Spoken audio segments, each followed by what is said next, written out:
এইভাবে নিরামিষ কুমড়ো শাক রান্না করলে যারা কুমড়ো শাক খেতে পছন্দ করে না তারাও চেয়ে চেয়ে খাবে।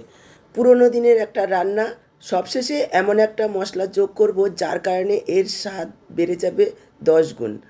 ভিডিওটা স্কিপ না করে পুরোটা দেখুন, আশা করছি আপনাদের নিশ্চয়ই ভীষণ ভালো লাগবে।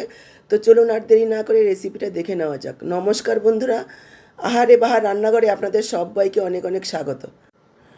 আজকে কুমড়ো শাকের রেসিপিটা করার জন্য দেখুন আমি এখানে 1 আঁটি কুমড়ো শাক কেটে ধুয়ে পরিষ্কার করে রেখেছি।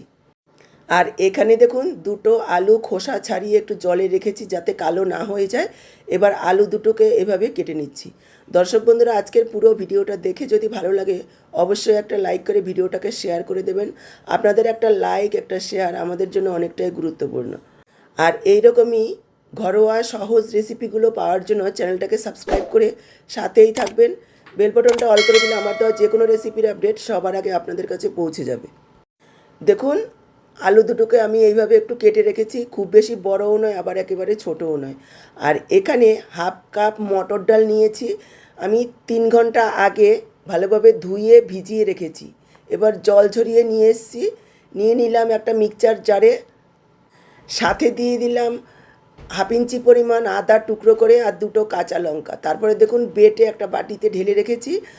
আপনারা চাইলে শিলনোড়াতেও বেটে নিতে পারেন, তবে বাটার সময় চেষ্টা করবেন জলের পরিমাণ যতটা কম দেওয়া যায়, খুব বেশি পাতলা করে বাটবেন না। ডালের মধ্যে দিয়ে দিচ্ছি পরিমাণ মতো লবণ, সামান্য একটু হলুদ গুঁড়ো, 1/2 চা চামচ পরিমাণ চিনি। একটু মিষ্টি দিলে খেতে ভালো লাগবে, যেহেতু নিরামিষ একটু মিষ্টি মিষ্টি স্বাদের হবে। সাথে দিয়ে দিলাম 1/2 চা চামচ কালো জিরা। এবার 1-1.5 মিনিট সময় নিয়ে এইভাবে একটু ফেটিয়ে নেব। দেখুন ডালটাকে খুব ভালোভাবে ফেটিয়ে নিয়েছি। আর এদিকে গ্যাস অন করে কড়াই বসিয়ে দিয়েছি, কড়াতে দিয়ে দিলাম সাদা তেল। আপনারা চাইলে সর্ষের তেলেও করতে পারেন।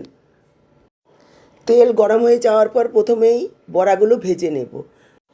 তেল গরম হয়ে যাওয়ার পর গ্যাসের ফ্লেমটাকে মিডিয়াম লোতে রেখে বড়াগুলোকে দেবেন।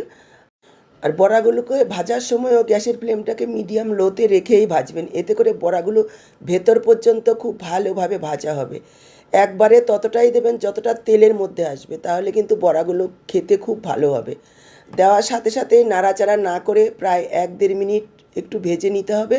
যখন নিচের পিঠটা এইভাবে লালচে করে ভাজা হয়ে যাবে তখন বড়াগুলোকে উল্টে দিয়ে আরও 1-1.5 মিনিট ভেজে নিতে হবে। এক এক ব্যাচ বড়া ভাজতে মোটামুটি 3 থেকে 4 মিনিট সময় লাগবে। মিডিয়াম লো ফ্লেমে রেখেই উল্টে পাল্টে একেবারে ভেজে নিতে হবে। দেখুন বড়াগুলোকে একেবারে লাল করে ভেজে নিয়েছি। এবার বড়াগুলোকে ছেঁকে তুলে নেব। তেল থেকে তোলার সময় সাইডে কয়েক সেকেন্ড ধরে তুলব, তাহলে এক্সট্রা তেলটা কড়াতেই থেকে যাবে।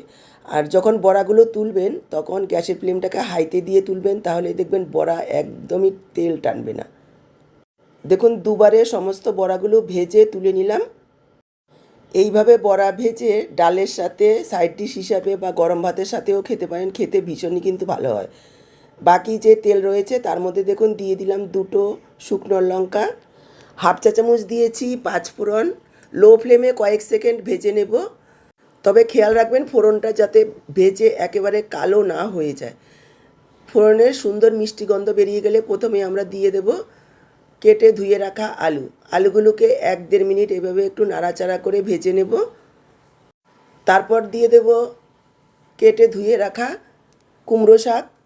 আমি ডাঁটা পাতা সব একসঙ্গেই দিয়ে দিচ্ছি।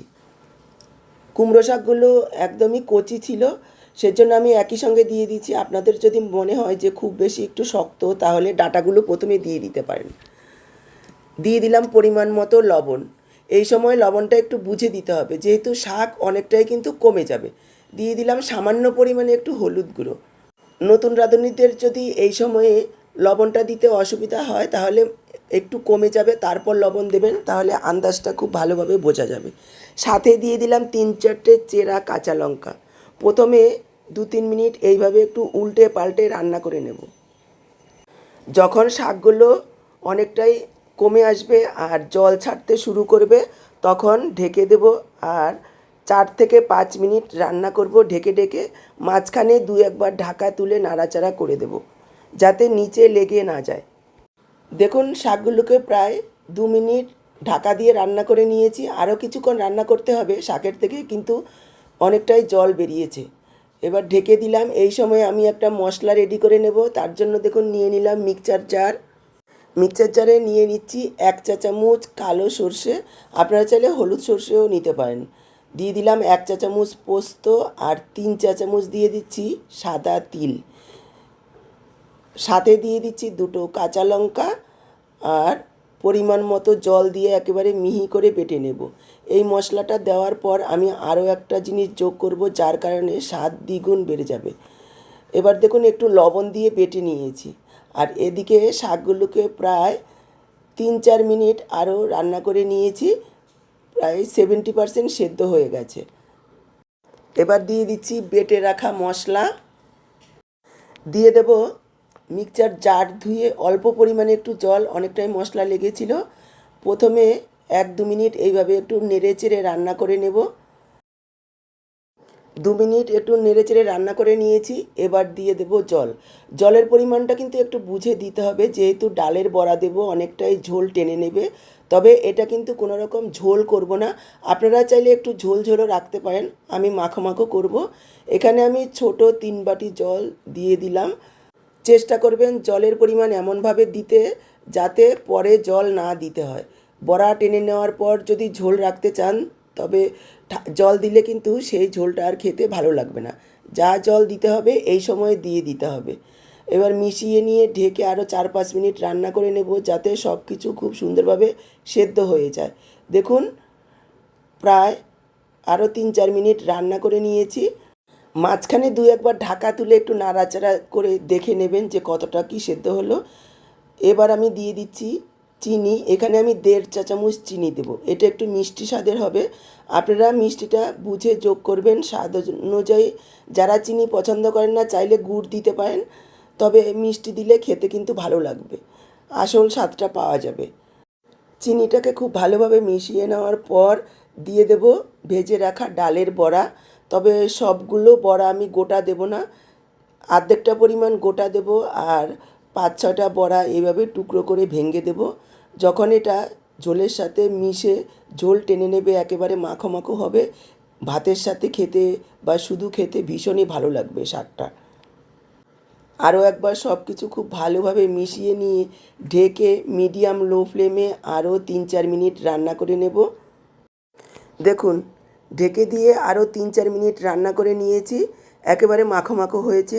এটা ঠান্ডা হওয়ার সাথে সাথে আরও একটু শুকনো হয়ে যাবে, বড়াতে ঝোল টেনে নেবে। শাক, আলু, ডাঁটা খুব সুন্দরভাবে সেদ্ধ হয়েছে। এভাবে এই গোটা রেখে রান্নাটা করবেন, খেতে বেশি টেস্ট হবে। যে কোনো সবজি বা শাক খুব বেশি ঘাটা ঘাটা করে রান্না করলে কিন্তু স্বাদ নষ্ট হয়ে যায়, খেতে ভালো লাগবে না, আসল স্বাদ নষ্ট হয়ে যাবে। এবার উপর থেকে দিয়ে দেব 1 চা চামচ কাঁচা সর্ষের তেল। এই কাঁচা সর্ষের তেলটা দেওয়ার কারণে এর স্বাদ 10 গুণ বেড়ে যাবে। কাঁচা সর্ষের তেলটা দেওয়ার সাথে সাথে গ্যাসটাকে অফ করে দিতে হবে, আর খুব ভালোভাবে সব কিছু মিশিয়ে নিয়ে ঢেকে রেখে দিতে হবে 5 মিনিট, যাতে সব কিছু খুব সুন্দরভাবে মিশে যায়। 5 মিনিট ঢেকে রেখেছি, তারপর দেখুন আমি পরিবেশন করে দিচ্ছি।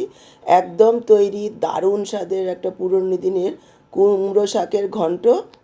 আপনাদের মধ্যে হয়তো অনেকেই এইভাবে কুমড়ো শাক রান্না করে খেয়েছেন। কে কে রান্না করেছেন এইভাবে কমেন্টে জানাবেন। আর যারা এইভাবে করেননি, আপনারা কিভাবে করেন সেটাও কমেন্টে জানাবেন। ভালো লাগলে অবশ্যই একটা লাইক করে ভিডিওটাকে শেয়ার করে দেবেন। ইউটিউব থেকে যদি নতুন দেখছেন, এই রকমই সহজ ঘরোয়া রেসিপিগুলো পাওয়ার জন্য চ্যানেলটাকে সাবস্ক্রাইব করে সাথেই থাকবেন। আজকে এই পর্যন্ত, আবার দেখা হবে নতুন কোনো রেসিপির সাথে।